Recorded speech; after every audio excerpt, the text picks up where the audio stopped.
Welcome 6 students for now. Glad you're here. This is our last class on this rotation, as far as I know, on NACOM. So we'll go through those 10 postures.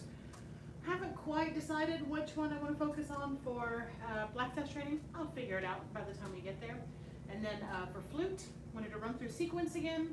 I wanted to kind of give you a show of what the pacing of that form looks like what you should be working for, which will tie into one of the questions that we got on Facebook, which was, are you actually striking hard or are you just stomping your foot? And the answer is yes to both.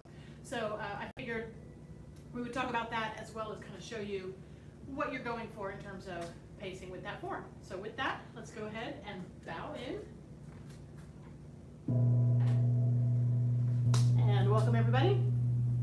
All right, so let's start with a couple of minutes of relaxation. Place those hands on the lower abdomen. And if you haven't heard us say why the lower abdomen, there's a thing called the dantian in Chinese medicine, anatomy, physiology, and it's sort of the bowl where your qi or your life force or your energy collects. And it is located a couple of inches below your navel and a couple of inches inside, towards your spine. So by putting the hands here with gentle pressure, you're just trying to activate and draw attention to that energy point within your body. So, lips lightly sealed, teeth gently meshed together, allow your eyes to close. And, as always, focus on that deep, relaxed breathing. There's a reason the word relax happens a lot with Tai Chi, because it is a key fundamental principle to be able to do Tai Chi correctly versus just hand-eye body movement. It's a relaxed, connected way of moving your body. So breathe in deeply, breathe out slowly, be relaxed. Feel that abdomen go in and out with your breath. We tend to breathe through our chest, and this is encouraging you to breathe through your belly.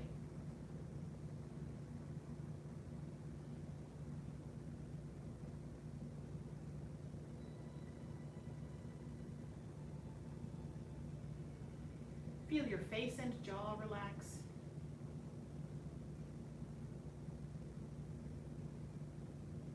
Neck and shoulders relax.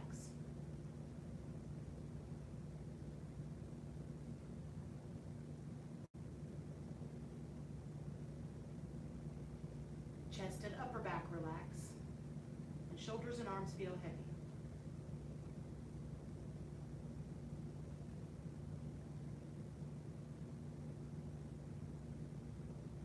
Stomach and lower back relax.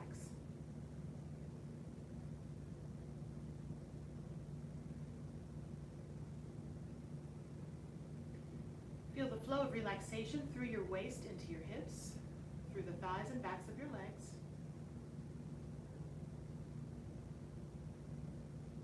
Allow your knees to soften.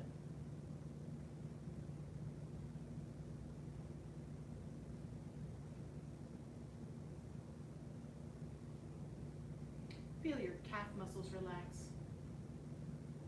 Your ankles relax. And the bottoms of your feet relax. Breathe in deeply. Breathe out slowly. Be relaxed. And the next time that you breathe out, go ahead, open your eyes, and let's start with that first posture of embracing horse.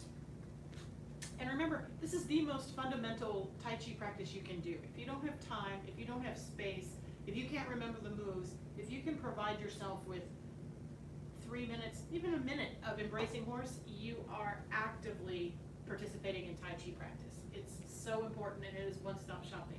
So remember, round those knees out, bend them, get your toes aligned so that the outside edges are parallel. Sit back, circle the arms back and around.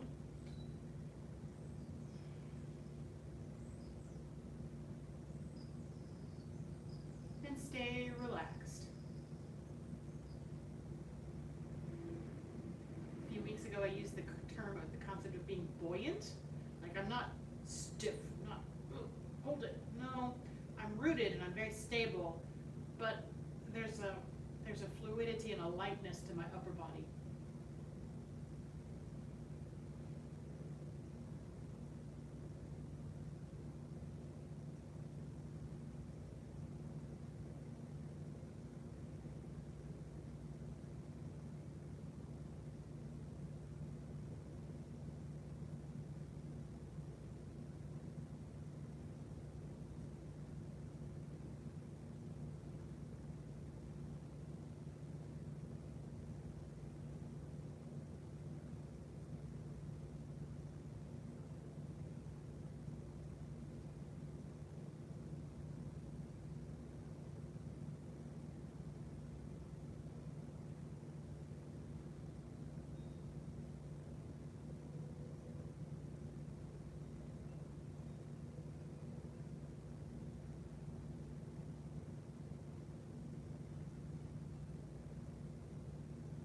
About another 30 seconds.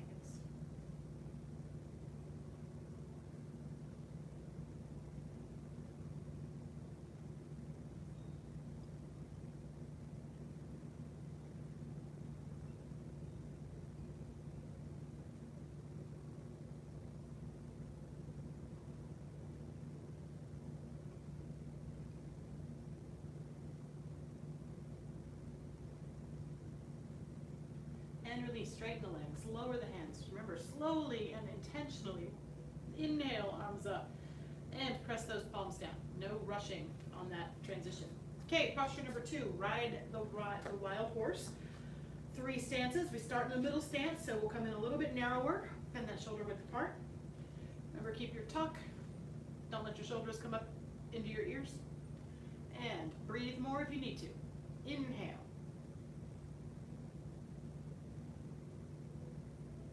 Exhale.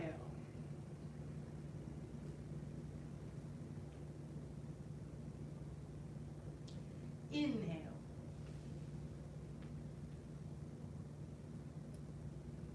Exhale. And for those of you that are familiar with these, remember to try to let the breath, inhale and exhale, initiate that movement, whether it expands and starts you lifting, or it exhales and deflates and starts you sinking. So remember that if you have the mental space to think about it. Inhale.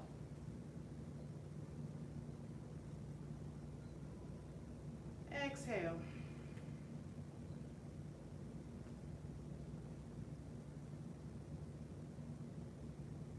Inhale.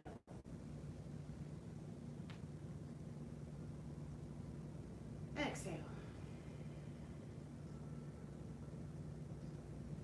Narrow stance. Inhale.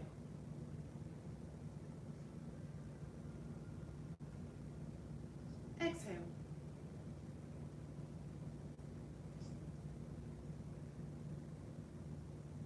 Inhale.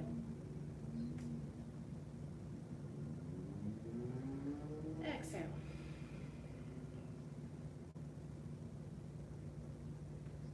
Inhale.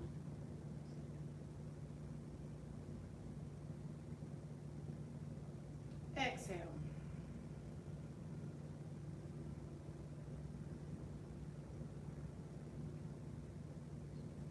Inhale.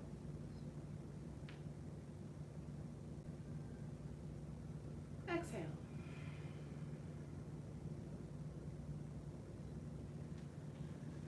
Large stance, which is shoulder width. And begin. Inhale.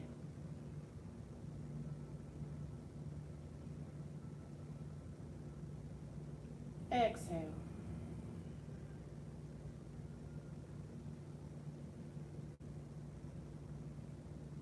Inhale.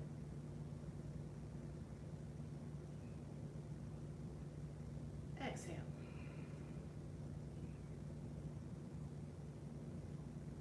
Inhale.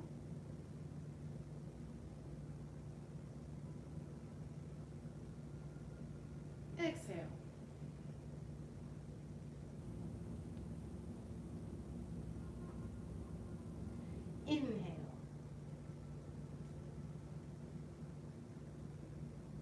exhale. Okay, posture number 3. Playing guitar. We talked about this one last class. So, shoulder width apart. Left toes out at a wide angle, 60 degrees. Shift the weight. Once you've shifted, in as best you can, a fluid movement, round the arms out, set the heel down.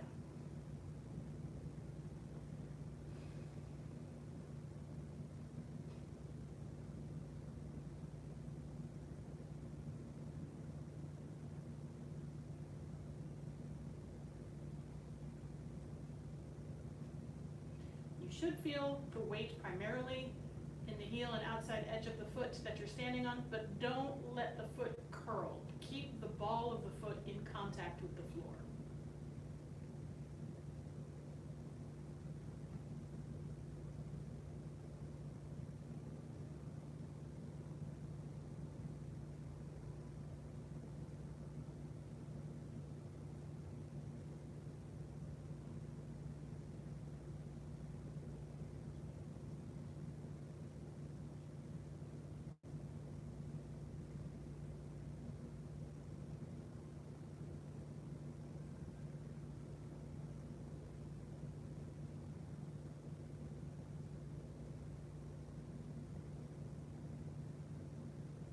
Release. Other side.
And release.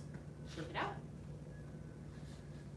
Even in playing guitar, similar to embracing horse, you should feel, obviously, the standing leg is working really hard, but upper body should be relaxed and fluid and light and swift, just like your head suspended. So resist the urge to kind of lock into that posture and using a lot of tightness and tension. That's absolutely the opposite way to get into these. So yes, work hard on the standing thigh, provided there's no joint pain. You should back out of it if there's any kind of knee or ankle or hip or back pain.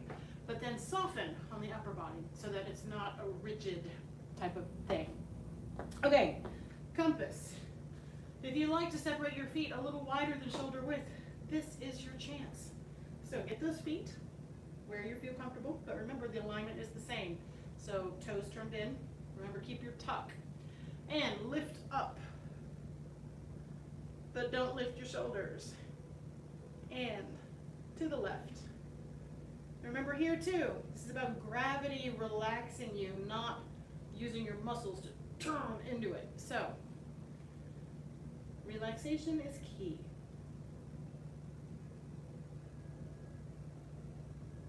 And rotate down over the left.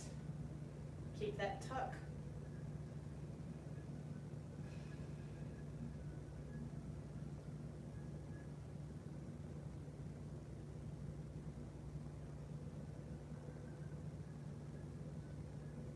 And shift the weight to the heels, reach out. Keep that tuck though.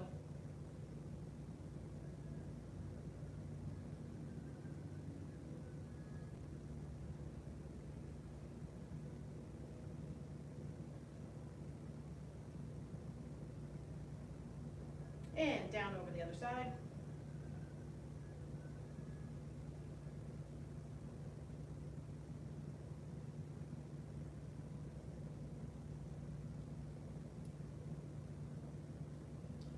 rotate up, lean back, keeping that tuck, lifting through the chest.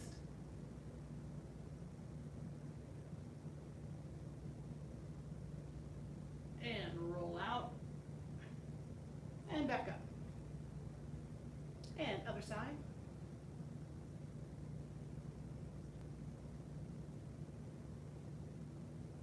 Remember not to let this arm droop. Keep it connected. And down over the right.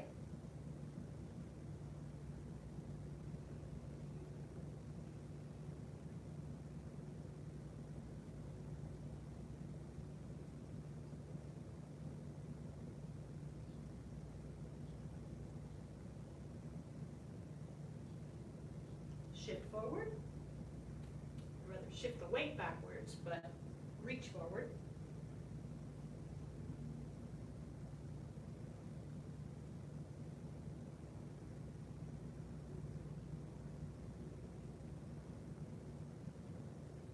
And down over the left.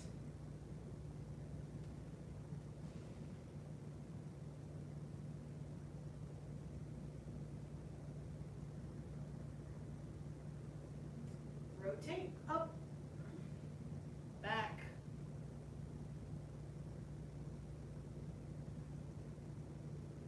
and release to the other side, and up.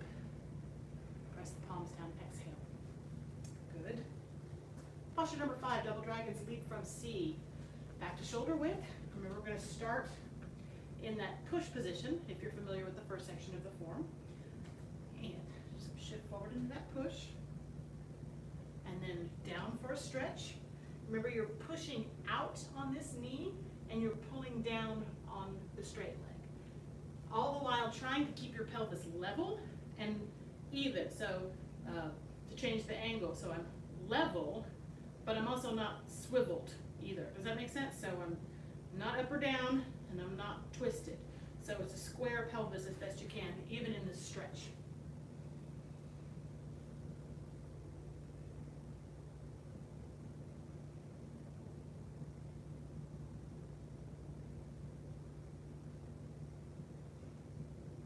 And form that circle with your arms, and inhale to come up. Exhale. Inhale. Exhale. Continue.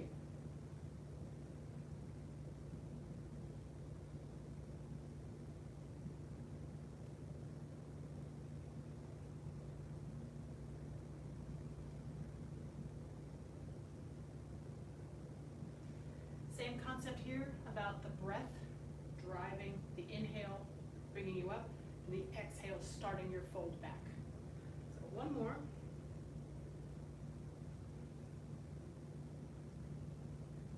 And release. Switch sides.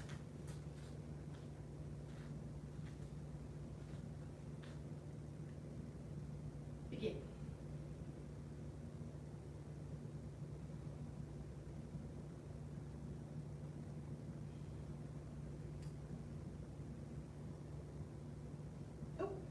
Stretch. It's okay.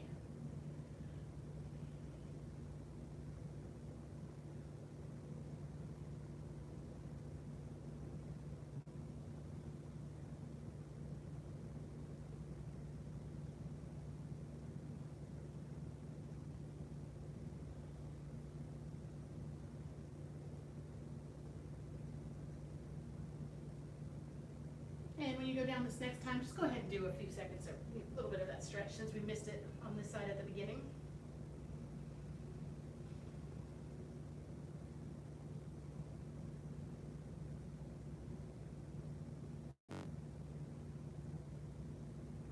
And inhale, come up, and release. I always like to use my little missteps and mistakes. Some people get super freaked out, oh, I made a mistake. To me, it's always proved that we're all human, right? We can get so hard on ourselves for not getting it right, for getting something, messing up, doing it right 5 times, but in front of people messing it up, it's okay, right? So just, you know, I always try to use it when it happens to me as like, no big deal, so that hopefully when it happens to you, you can also think, no big deal, right? Remember, we play Tai Chi. We don't work Tai Chi. All right, posture number 6, rhinoceros gazes at the moon. Feet shoulder width apart or a little wider. Circle the arms one on top of the other. We're going to start going towards the left. And we're going to reach out and rotate, leaving the lower body still.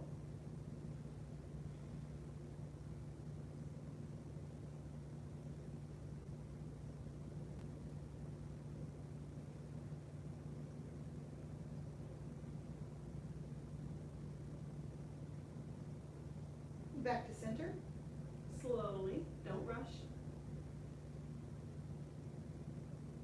Other side.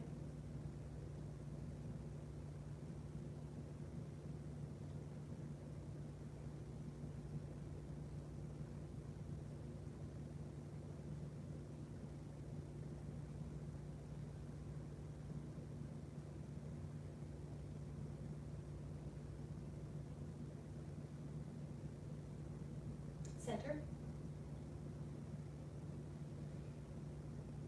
Other side.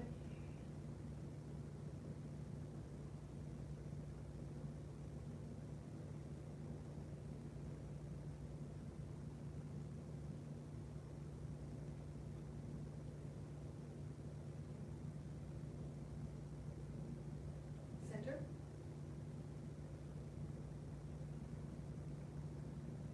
Last one.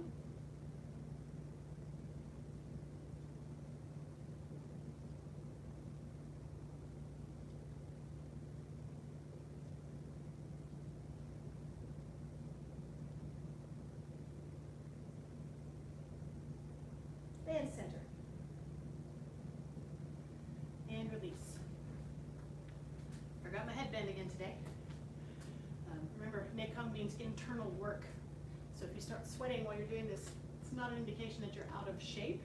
It means you've activated your internal engine. My internal engine, it's pretty effective. It turns on pretty quickly. So, yeah, I'm a little down. All right. 7, ride the tiger.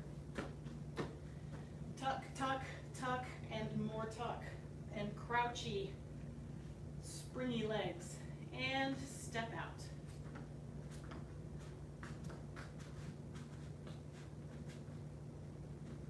My hip feels better today. I can go a little lower.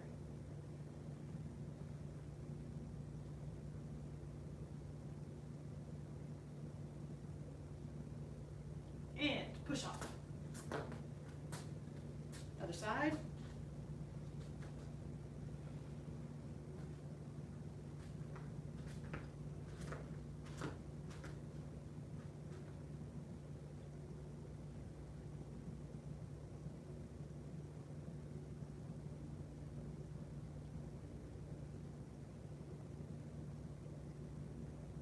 And push off. Other side.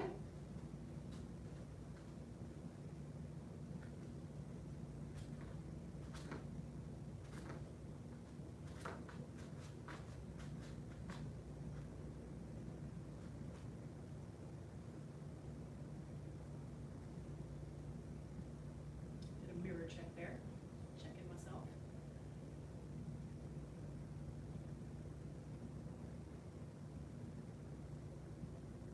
And push off. Other side.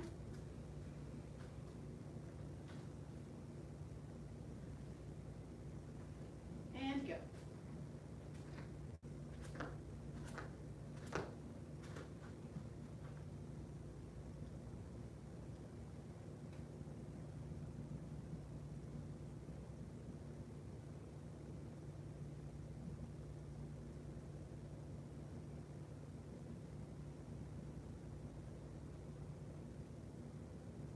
And push off.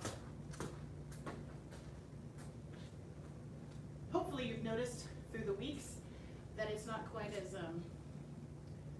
precarious to be out at at the end of that hit the tiger. I remember when I was learning these, I would sometimes think, did the instructor forget about us? Like, you know, we're super far out here, stretched. This is uncomfortable. And yet they haven't said push off. No, we're still here. And then, so maybe you've experienced that. If you have, so have we. But, you know, you probably have noticed that with repetition, it's a little easier, it's a little less fatiguing, or you can step a little farther, or you can sink a little lower. So incremental changes have happened with each rotation that we do of Nei Kung. All right, number 8, know what it is? I heard it, Phoenix spreads wings, that's right. Okay, so get those feet closer together, and we used to have dots kind of on the mat between here. We used to say make sure there's like room for a dot between your feet. What that really means is a third foot, like not foot, but the width of your foot. So if my feet are straight together, I'm going to come out roughly where a third of my feet could fit between them. Get your tuck crouched down. Remember, you're going to use your body, not your arm muscles. And remember, up, back, and around. This is not about how big the circles are. This is about using the alignment from Nei Kung to generate movement in whatever range or capacity that is for you. Keeping in mind, not using your shoulder muscles as best you can, and not over-rotating. By over-rotating, I mean cranking my chest open. Because remember, Nei Kung has a chest concave postural alignment requirement. So with that requirement, I really can't go past about here. If I do this, I've lost my chest concave. So keep that in mind.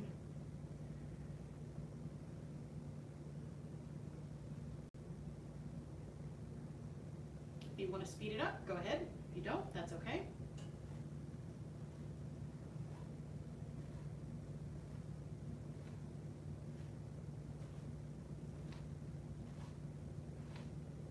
And relax.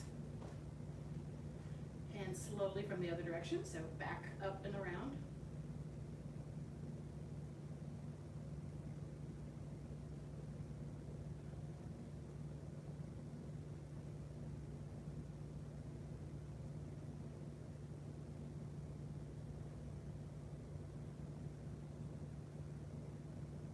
And if you want to go faster, go ahead. If not, keep it slow.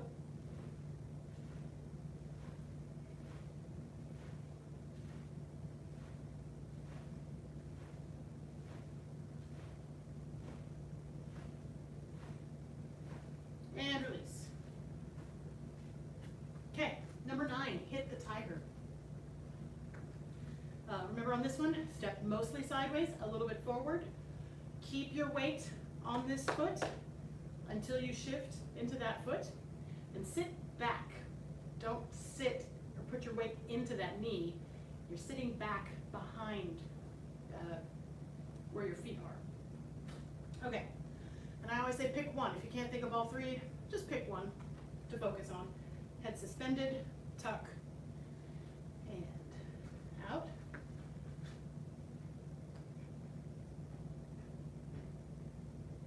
And back.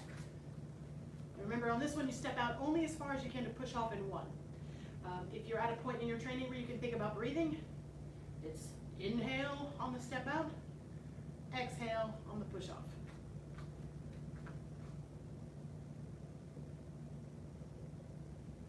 And push off. 2 more.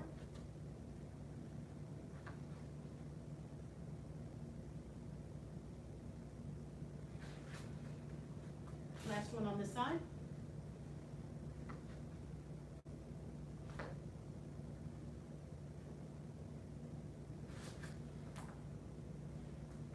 Switch sides.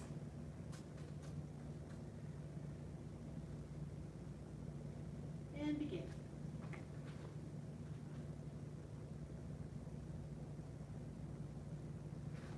Push off. And go.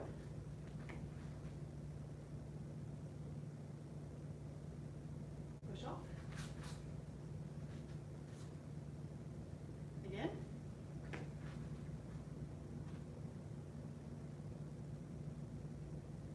push off. And again.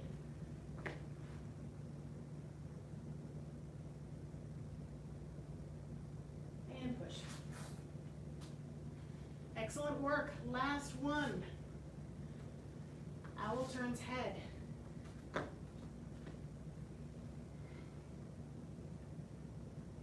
And begin to the left.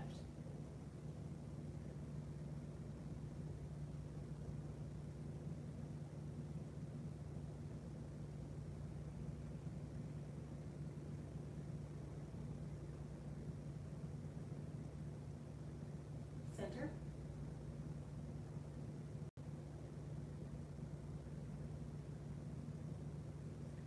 Right.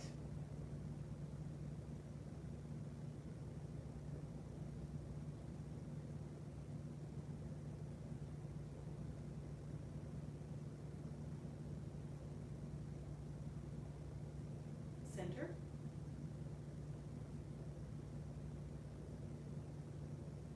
Left.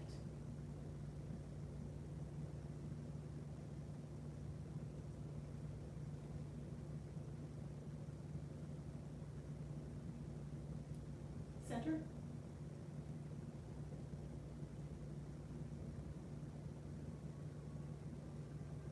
And right.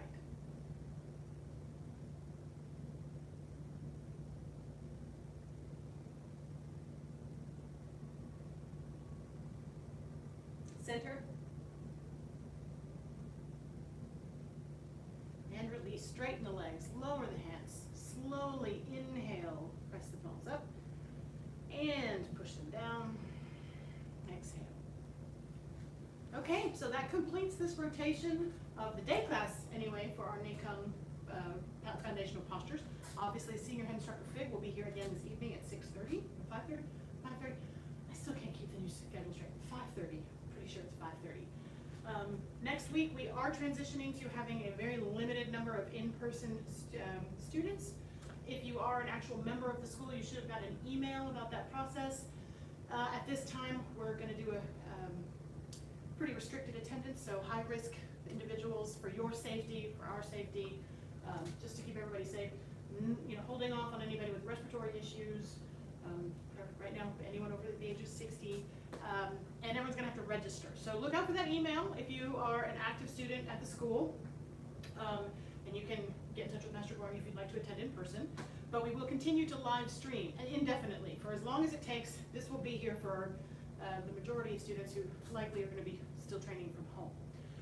So we'll have that resource for you. Remember that we're recording all of these, so you'll have them at your disposal whenever you'd like to tune in. Go through YouTube and check through the playlists. They're all there for your viewing at your convenience. So you can always go back, get some instruction, get some practice, and we will continue working on safely reopening as allowed. With that, let's go ahead and bow out. We follow the 5 hearts: faith, respect, perseverance, patience, and humility. Good job, everybody. Basic training is dismissed. Get a drink, shake out your legs. I will be right back for Black Sash training.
thought about it, figured it out.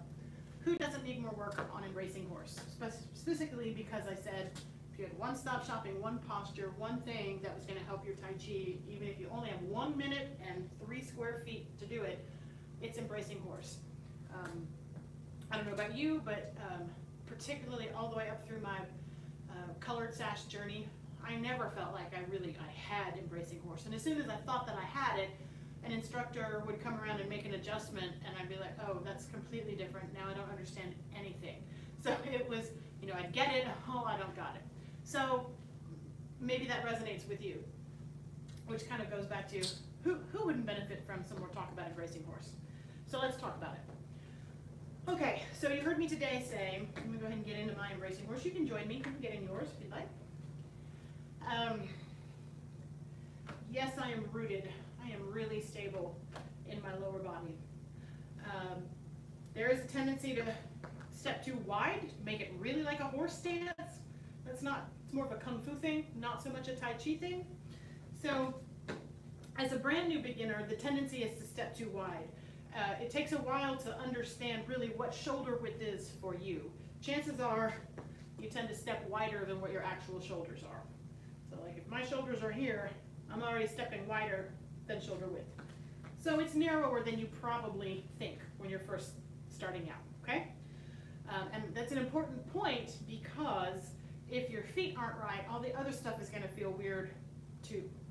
The other alignment requirements or rules will not feel good and will feel forced or put pressure on joints if the feet aren't right. So number one, check the distance of your feet and really get to know what shoulder width is for you. Again, you can't copy your classmates when you're here in person because everybody's different height, different shoulders, broadness, narrowness, it's all different. So you have to really just get comfortable with figuring out what that is for yourself and then not worrying about it not looking like everyone else. And then obviously we will help you, navigate that. Okay, so you get your feet shoulder width apart and get those outside edges of the feet parallel. You're going to bend your knees, but you're not going to bend your knees so they come forward over your toes. You're going to bend so that your seat is behind you, like you're about to sit into a chair that's being pushed up behind you, while rounding the knees out.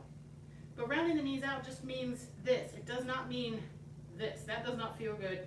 And notice my feet start to lose contact with the floor. So it's a sensation of rounded out to prevent collapsed knees. It's not rounding out so that you're, rolling them out and putting a lot of pressure in your hips, okay? So I'm sitting back, I've got my tuck. I'll show you what that looks like. Got my tuck, meaning I'm not here. Tuck. And then we say lean forward. Well, I'm not really leaning forward. I'm folding proportionately with how far I'm sitting back. And by the way, if you're doing embracing horse on here, just come out of it as needed. Like give your legs a break. I mean, if you want to really listen and do it, great. But take breaks, because I know I'm talking a lot. All right, so shoulder width. I sink. If I keep a high posture, and I'm not sinking very far, which is completely okay if this is what your body will let you do, notice I'm not doing this, right? That's not right. I sit back. That's about all I would do at this height. Now, if my seat goes farther behind me, notice what happens to my upper body. It naturally folds to compensate, or to match it, to counterbalance it, right? So this isn't right.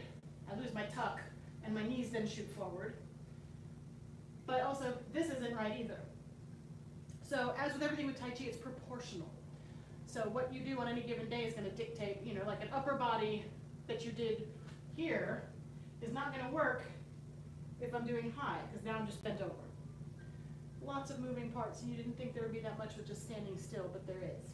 So hopefully this is kind of starting to plant some ideas as to, well, why are some people leaned and other people not, and some people even try to lean back. Like, that's not right, because you tuck.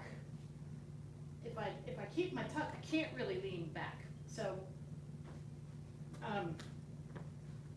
lots of moving pieces. So for you, on any given day, what you want to think about is head suspended first. You want to think about what shoulder width is in your feet for you. You want to think about sitting down with that tuck at whatever distance or depth you're able to do on any given day. Provided that your knees aren't shooting forward over your toes, you keep your tuck so you're not hip hinging and leaning over.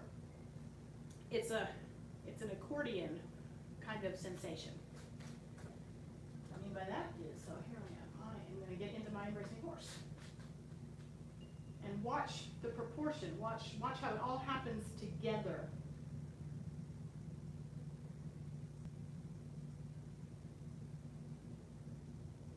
And it takes it takes a bit to get, like, is this right? Am I comfortable? I got to do a little adjustment with my feet there. Yeah, that feels about right for me today. Sometimes, if my knees aren't happy, I'm more like here. Notice I've sat up a little bit, my seats come forward a little bit. Now, for really experienced practitioners, you will see them step a little farther than shoulder width because they're able to hold something much bigger for a while. Don't recommend that as a beginner, but if you see other people with more experience doing that, that's why you're seeing that. I wouldn't try to imitate that just yet because that comes with experience. Okay, the other thing I want to talk about is that rooted versus light, buoyant idea. This isn't exactly the head suspended for Neikung, but you hear the 10 important points. The first one is head light and swift as if suspended from above. Light and swift is super important with Tai Chi because you can start to feel really heavy, and really strained in embracing horse, and that's not what it's supposed to feel like. It's very much supposed to feel rooted. Yes, your legs, they're working, but from here up, light. You know, it's just like if there were water coming, I could feel myself bobbing along with that. There's a relaxation, and I know I've used the word buoyant, even in the knees. I mean, I'm not locking these knees. I'm gonna keep them right here. I'm rooted, but you know, if somebody pushed on me, there's some give to them versus trying to resist it.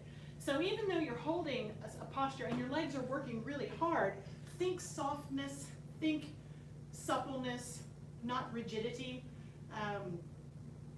Think grounded but agile. This is a very agile pose. It's not a static, you know, that's not sustainable. That hurts. You can't breathe. It's not relaxing. And this is really a meditative stance. You know, in Asian cultures, there's a lot of standing meditations. We think of meditation as a seated activity, but this is designed to be a meditative posture. So let's go ahead and get into it for a little bit. And pick a couple of things that you found helpful or useful. It's okay, you know, actually, if you start to vibrate a little bit or feel like you're bouncing a little bit, you can't force it, but if that happens, you're on the right track. That's a good sign. And I hear a lot about, you know, what do we do with these arms? You know, it's difficult. Again, sink shoulders, drop elbows. So the elbows should not be up. They're going to be down, but they're not down. It's down, right? Straight but not straight, bent but not bent. There's always a yes but. A very advanced concept about your shoulders in this, which is I'm just planting seeds. This is not something that you are expected to grasp or be able to do. I'm not sure I do. I just think about it. The idea is you're floating the head of your humerus, your shoulder bone. You're floating your arm bone in that socket. So that's kind of what the purpose of the arm position is.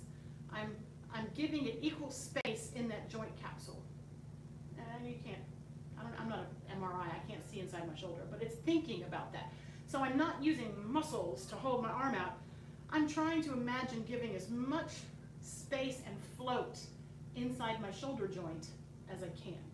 And if I'm all the way out here using these muscles and holding this out, I can't do that. Or if I've shrugged my shoulders, I can't do that.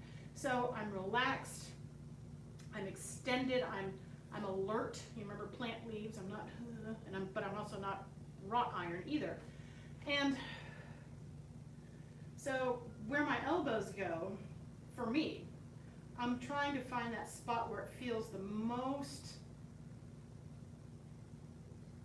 space in the actual shoulder capsule. That's kind of a far out concept, but that helps inform me what to do with my arms. We will come around in beginner class and constantly lower the elbows for you, and we do that because otherwise this tends to be what happens, is they're way up here, and so we'd rather them start here and then gradually find their way to what the correct level is than have them way up here and your head's not, your neck is all crunched up and we'd rather work up to it than have it too exaggerated and try to then bring it down. So, we're a little bit over time, but let's take 30 seconds and go into a bracing horse together.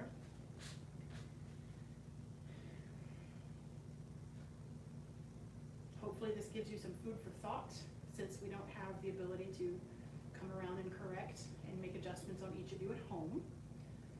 You have some stuff to kind of self-analyze, either in a mirror or have someone take a picture or video yourself.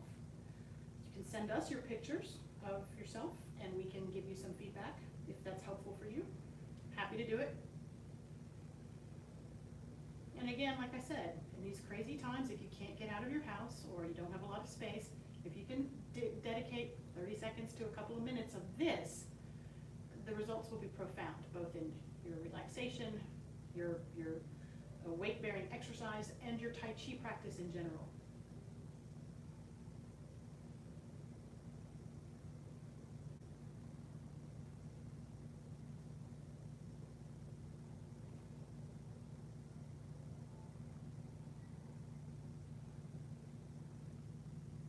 And release, straighten the legs, lower the hands. Circle the arms up, inhale, press the palms down to exhale. I know that was a lot of instruction, but the benefit of a video is we can share those verbal instructions with you, and you can hit pause and practice on your own however you need. So we have the ability to do that without wasting necessarily your practice time. In class, we'd rather see you doing Tai Chi than talking about Tai Chi, but the circumstances now are a little bit different.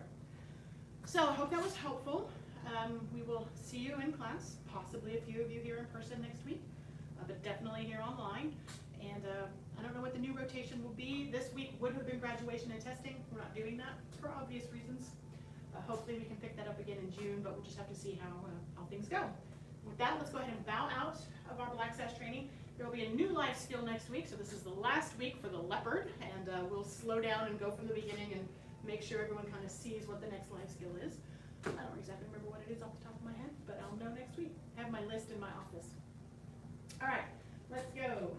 The path of self-mastery requires a focused mind. A focused mind sees no obstacles. The path of self-mastery requires a focused mind. A focused mind sees no obstacles. The path of self-mastery requires a focused mind. A focused mind sees no obstacles. Relaxation training dismissed.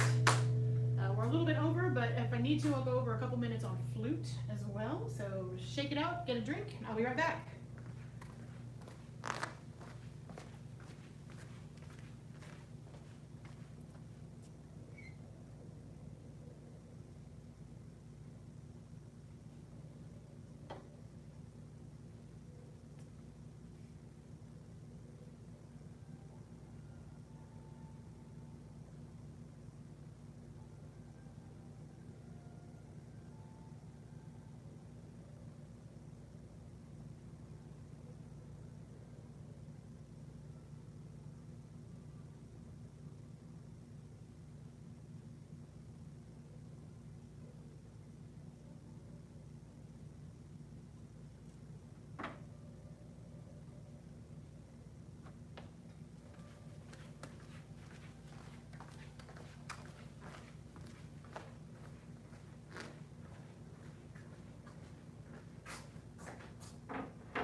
Question, Mr. Watkins. It was a great question.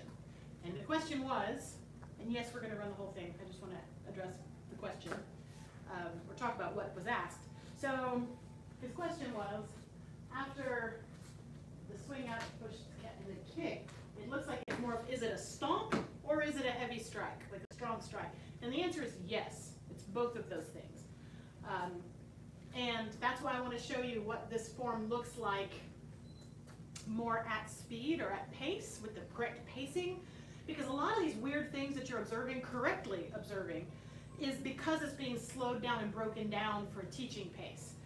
You know, Tai Chi, remember, is all about momentum and continuity, so we're automatically breaking it down kind of artificially in order to teach it, and there's no other way to do it. But then we have to make decisions on, well, what do we connect, what do we emphasize? And so some of this stuff looks a little weird. So the fact that you noticed, well, is it that or that, speaks volumes to your understanding of what's actually happening with this form. So good job. All right, so the answer to the question is, and I'm facing you, so just, am I facing you? Yeah, I'm facing you. Just watch for a second. So what's happening is if I'm kicking, I am stomping, which then drives this down. If I'm doing it at speed, it's one movement, it's one motion. Obviously, to do it controlled and slowed down, sometimes you might see us, I know I have, you know, I push, pull, I kick, and then I want to make sure I have my balance, so I stop. And then I do that, right? So some of that is a product of slowing down the momentum to make sure that we're not speeding up through moves and going too quickly for people following. So, but the answer is my foot comes down, which then brings my body down. So because my foot comes down with some force, that would mean that this, if I let my body weight come with it, isn't also a pretty devastating hit as well. So, you know, you've kicked and then it's, right? You let your body sink into it. So if somebody were down here and I used all my body weight down, that's going to be pretty devastating. Does that make sense? I hope it makes sense. Okay, so slow pace. Let's run it from the beginning, once or twice. Yeah, let's start with that.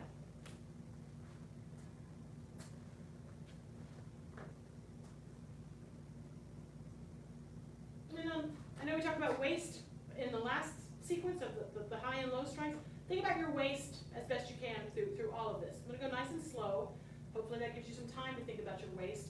But I would like for you to imagine being relaxed and as best you can letting all these strikes and stuff happening with the flute come from the waist, including this first move.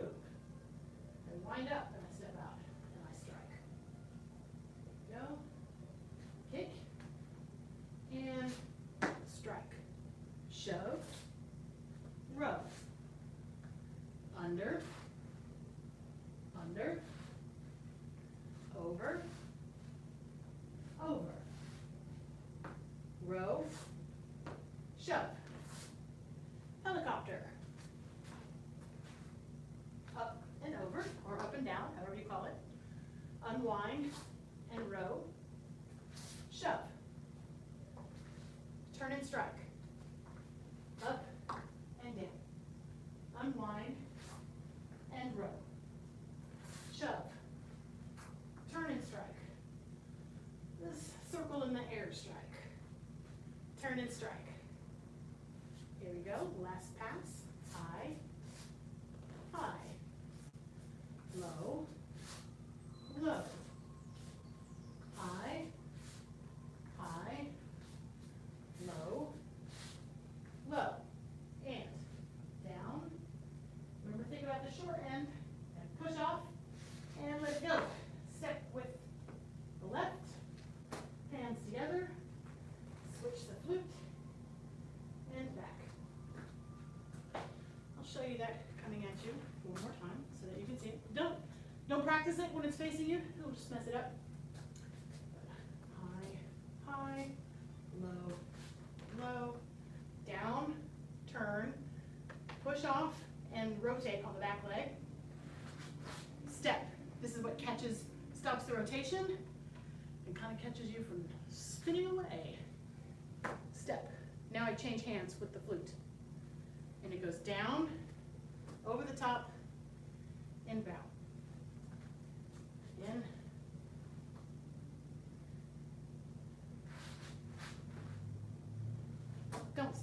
it's just me giving a little photo stop for you. So it's in this hand, it comes around, so I'm basically here. I'm going to step with that left, arms out front, both hands together. I'm going to change hands. I'm going to step back with the left as this comes down. So I step back and the flute goes down. I'm going to step back with the right as the flute comes up. And then it kind of catches up and it becomes a bow. Hopefully that makes sense. So, I'm turning, a step, out together, change hands, step back, flute goes down, flute goes up, step back with the other foot, and bow. Do it one more time facing this way, and then I'll face the other direction.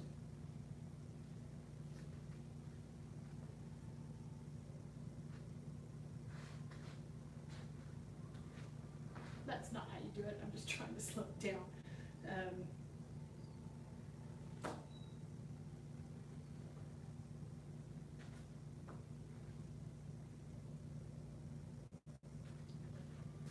then from this side,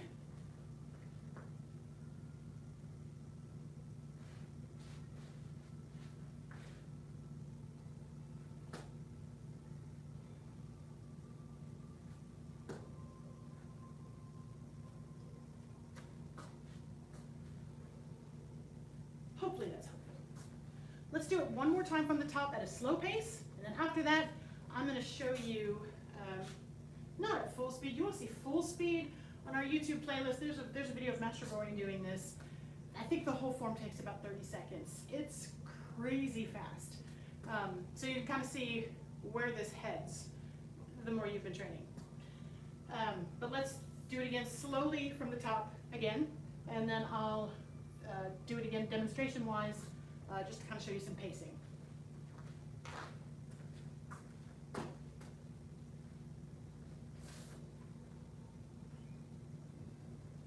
Begin. Step out and strike.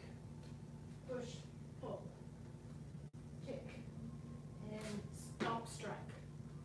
Shove, row, under, under, over, over, row, shove, helicopter,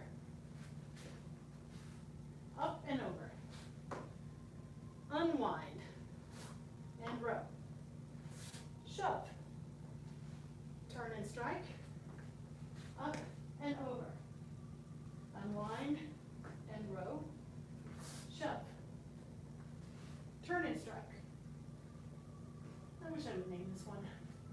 Turn and strike. And high, high, low, low, high, high, low, low, down, over, turn, step, together, flute down, step to even, and bow. One other quick clarification I'd like to make on that high, high, low, low. Remember, you're striking at someone's tempo. So whether it's high or it's low, just remember it's not a top-down hit. It can be kind of easy to start to go. It's pretty brutal. I mean, it would be, that's what you're aiming for. So it's more of a lateral hit. So it's shoulder,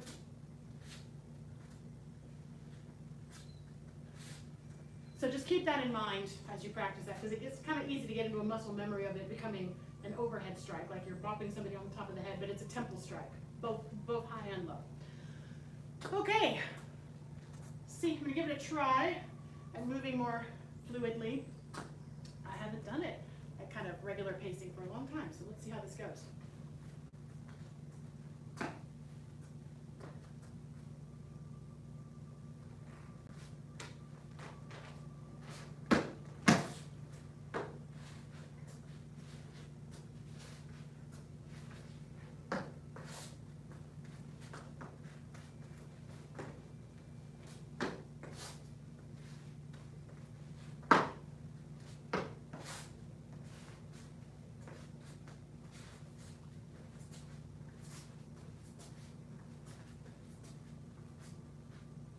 may have missed the extra lows, but you get the idea.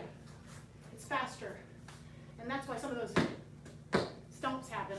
I'm not, but it's like a momentum, momentum changer. So that last one, I'm going to show you again kind of at speed, hopefully not forgetting any strikes. And I'm thinking, I'm springing off that back leg, and I'm using my waist. Because as you speed these up, if I'm not doing those things, it's impossible. So I'm staying relaxed, moving from my waist, springing from my legs. So I've turned, high, high, low, low, high, high, low, low.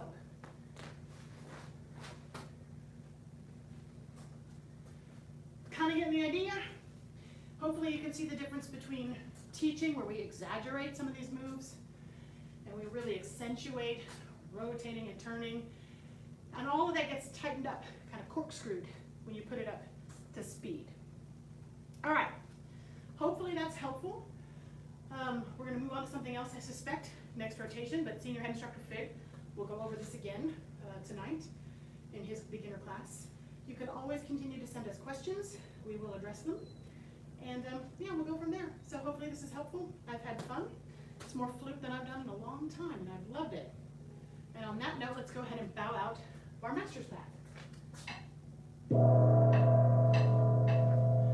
Master's path training is dismissed. Good job, everybody.